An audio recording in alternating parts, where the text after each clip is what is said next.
And Kuhn wrote in finally and said, hello, my sexy sacred swine. I couldn't think of anything video game related, so here goes something different. What do you guys think is the meaning of true happiness? As Kolinoff notes, it's scary out there these days. I've experienced quite a bit of turmoil lately, both personal and professional, and I've had a lot of time to dwell on the bigger questions. Just hoping I can get your takes, perhaps hot on the heels of a discussion about child gamer suicide bombers. No, we went into that. That wasn't a discussion. It was merely a suggestion. One of a universe of possibilities that we could potentially pursue.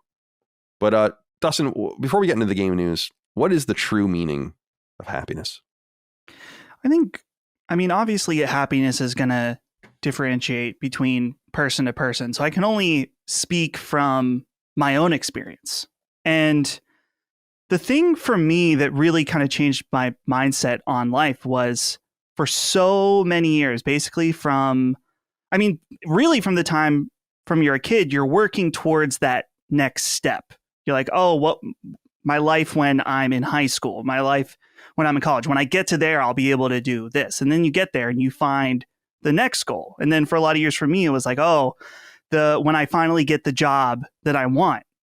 And then, you get the job or maybe you don't. And I realized looking back that I spent a lot of time feeling like my life had to be on pause because I had to get to the next step before I could truly live.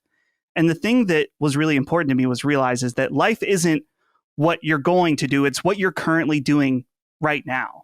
So don't wait for everything. Like feel like you have to be prepared in some way. Obviously there are things that you need to prepare your life for, but you got to just live and do the things you want when you can. Just because, first of all, you don't know if what you're getting to will ever happen. And then if you get there, you don't know if it's really going to be what you want it to be. So stop waiting to be truly happy and do what you need to do to be happy right now. Well said. Wow. You should be a self-help guru. That's something I've thought about a lot. Just this idea. Being a self-help guru? No. About just what I said, just about, I don't know, constantly trying to achieve the next goal. And you can put other things on pause. And it's not necessarily worth doing that. I'm at a point in my own life where I'm kind of done climbing, I think. I do believe, so I think it depends on what you want. I think it's a good idea if you want to be secure in your life and you want to have some freedom and some opportunity and some choice to really sacrifice your 20s. I do believe that. This idea that you should just immediately start living this amazing life and just do it's unreasonable. And I sacrificed a lot of my 20s for professional gain, and I'm glad I did. I look back and I wish that maybe I did a little bit more and I was a little more social and all those things, but the reality is it worked. So I just, I want people to find that balance, because what makes a person happy, one person happy will not make the other person happy. Some people are totally content, as they say, working to live, right? That's the saying. And I am not that person. So it's hard for me. So it's hard for me to give advice or the meaning of happiness to me. See, I think a lot of it, and this is going to get serious and deep, but I think a lot of what I'm seeking stems from my parents getting divorced when I was 7. And I was split apart from the cohesion that my 3 siblings, who are all older than me, my brother's 11 years older than me, all with the same parents, the cohesion that they had was ripped away from me. And so I think that the thing that I've always sought is just total security, financial security, job security, educational security, social security, not social security in the way it is, but being secure in, not social security like we have in the United States, but being socially secure in one's culture and whatever. And that's why I'm such a homebody, I think, is because I'm like, no, fuck it. I was dragged around everywhere, 2 fucking holidays, every holiday, going here and there, playing travel hockey, doing all this, going to school away, living in California, all those years, all of that. And so my answer to you, Kuhn, is the true meaning of it is contentness. And I think sometimes people confuse those 2 words. And I also think the definitions internally are different for people with those 2 words. I think happiness is fleeting. I think the feeling of happiness is not a perpetual feeling. I am confused by people who are happy. That doesn't make any sense to me. Am I sad? Sometimes, but I actually think I'm generally content. And when I find that fleeting moment of happiness, I'm out at a good meal, I'm engrossed in a good movie at the theater. I'm having a great conversation with my fiance.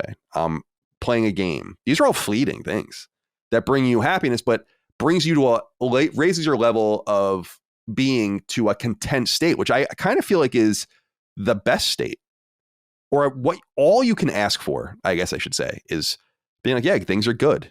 That's what I always wanted.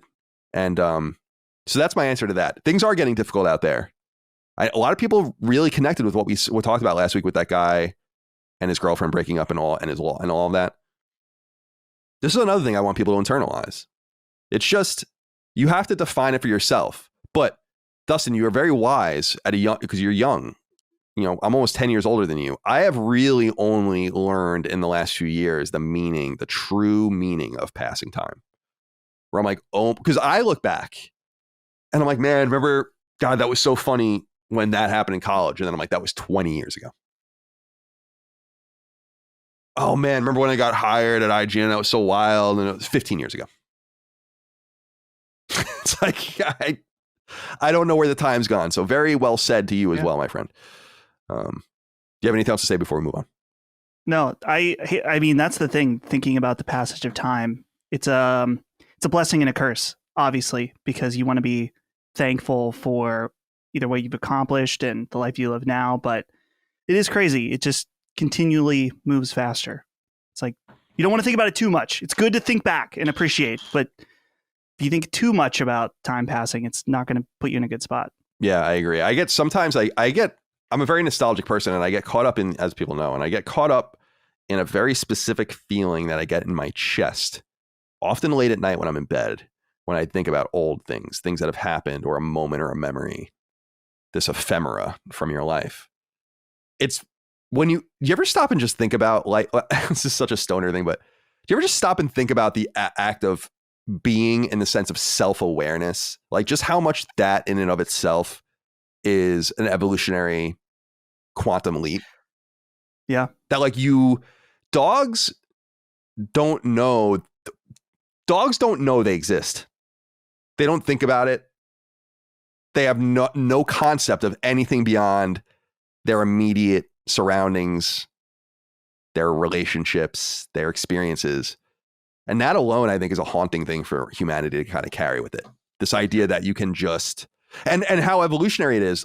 You think about cringy moments because that's your mind telling you, don't ever do that again. Right. You know, like that. I love that kind of shit. Like it's your body trying to make you stronger. And I always just think about that stuff. That's the thought of, is consciousness is humanity's greatest blessing and curse. So we were able to achieve so much, but we have to live with this burden of knowing of not only our own mortality, but everybody you interact with and people that you love also. It's it's definitely a stoner thing to think about, but it can be helpful to think about as well, I think. Oh, I love it. I love philosophy and all of that. As they say on my favorite podcast around the NFL, save it for the theology show.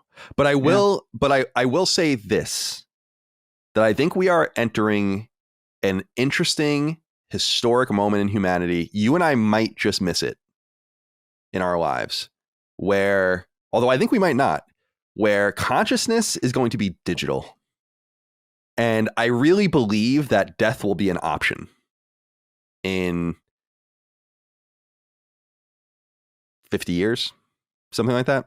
And what I mean by that is that I believe you will be able to make replications of your consciousness such that you could actually have multiple versions of yourself running that are unaware of each other, doing totally different things. And I get excited about that in the sense of, like, imagine if you didn't have to make choices and you said, I always have this dream of going to Mars. I always kid around with Michael. Like, I would go on a suicide mission to Mars, I think.